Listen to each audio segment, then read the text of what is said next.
Hello guys, flex ko lang po sa inyo yung game ng Pawako versus Brunei football team. Ayan po, dito po tayo sa ating Abdullah Sports Center. Ang una pong high-score dyan guys ay ang Pawako. Pero yung nanalo po dyan is Brunei. So ang score po nila is 3-2.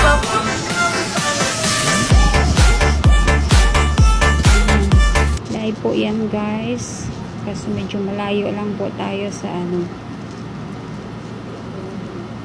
Yan.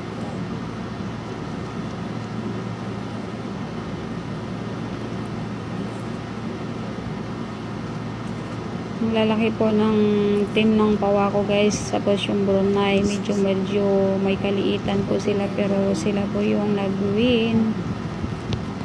So ayan, yung dilaw po is Pawako team, tapos yung sky blue is Brunei team. So live po tayong nanood dyan.